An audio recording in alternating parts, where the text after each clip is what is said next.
Hey guys, in this video today, I want to explain exactly why I left my Big Four consulting job. So let's get started.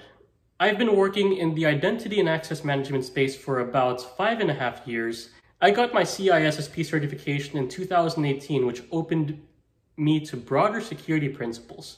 And I got into projects where I got a taste of other things that I enjoyed other than identity and access management, which include but are not limited to digital certificates and encryption, directories, compliance, network assessments, vulnerabilities, and other stuff across the security spectrum, which for anybody that's taken the CISSP certification before, it goes across 10 different domains, all across cybersecurity. And once someone reads that book or goes down the line of that path, it really opens up one's mind in terms of if you're in one area of security, there's a whole lot of security out there that one may want to learn. So from there, I actually thought 5 to 10 years ahead in terms of my career. And I understood there to be two different paths. So there's path A, which is where I stay at my current firm, which is a Big Four consulting firm. And over here, I was on track to becoming senior manager next year. And from there, I could become a consulting partner eventually in the identity and access management space. But of course, there was a plan B that I was thinking about. I could work at many other companies in the industry as a director or above, having security experience in areas not 100% focused on identity and access management, which is that one subset of the whole cybersecurity space. So here's the verdict. I realized that I was in an industry where only the biggest companies would recognize a need and have a budget for. And I actually wanted to learn more about the other areas of security, and I was also interested in the mergers and acquisitions space as well. So these two things combined. I wanted a role that could be versatile to where people in the industry could recognize what I did if I applied for that role after working for X number of years in consulting. And I applied for roles combining mergers and acquisitions as well, which is the IT area where I also wanted to grow my career. I had this thought that if I didn't try it now, this would always be a question in the back of my mind. So now I have some thoughts about resignation and the company. Leading up to the resignation, I actually had these thoughts in my mind for over a year. I actually felt like I couldn't make a move inside the firm. I personally think that it's tough to tell people that you work so closely with that you want to take a 90-degree turn on your career and venture into some uncharted territory. Like if you have someone that's the head of identity and access management, for example, I didn't feel like it was suitable to tell him, hey, I want to make a 90-degree turn into vulnerability assessments, and I'm going to take my career from that step going forward. It feels like a betrayal in that sort of sense. So I didn't want to venture down that path by telling someone that I was planning to escape. Number two, I actually had some things even within the identity and access management space that I wanted to learn, just like access management. And I'd never get placed on access management projects because people know me as the identity guy, the go-to guy where people would say, if you have an identity question or want to have someone that leads identity very well, go take that guy over there.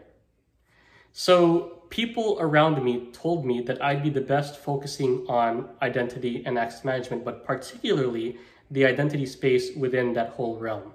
Other than that, my firm had a cohort model, which essentially locks people into seeing what their salary is and what it could be, which is an advantage actually.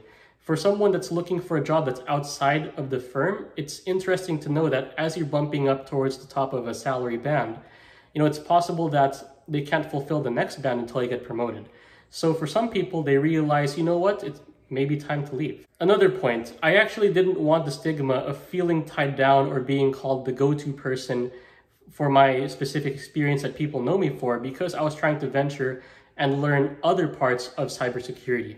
So even after moving to another part of the company, I felt like that there's this stigma where it's tough to really move forward because you have this lingering, knowledge that really ties you back to where you were. One point that really helped me is I was in the middle of completing a project as I was about to leave the firm, so I really thought it could be a graceful exit. Once I leave this project, I could have my fresh start. I could move on into another firm and build up my knowledge in this other area that I've been looking to do.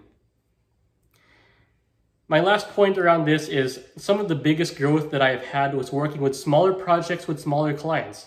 Like, while a big four consulting company is really large, I knew that I could get a lot of experience really quickly at a smaller company. I understand that my firm can offer the world, but it can't make itself smaller. So after resigning, people were willing to make a counteroffer and look to fulfill much of what I was hoping. So much of the things that I mentioned in the previous section, people were saying, you know what, we could move you, we could do this, you could guarantee your spots and all this other stuff. But at this point, I actually had already decided to finish my project, transition my knowledge over, and wish everyone on the team well. So I personally feel like the people at the Big Four company were very helpful, super knowledgeable people, and I feel like there was a lot that I could learn from them, super high potential individuals, and I would definitely like to work with a lot of these people in the future. And just for me, I really want to make sure I got this path out of my system. Just want to see that, you know, something is possible. I could open up a path to where if I were to step into a job 5 or 10 years in the future in a different field of cybersecurity, I could be marketable and my skills could be marketable in the case that I would need those skills. So with all that said, guys, those are all my thoughts around resigning from the company. It's really nothing that's really crazy or anything like that. It's just my personal decision.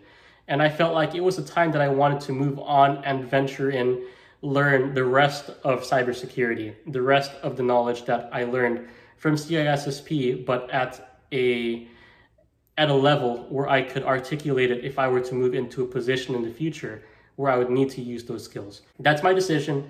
Thank you guys very much for watching this video. If it helped you guys, please drop a like down below. Please comment down below with your thoughts. Please subscribe, hit the notification bell. I'll be posting more consulting content, more personal finance content, and that's pretty much it. Hope to see you guys in the next video. Goodbye.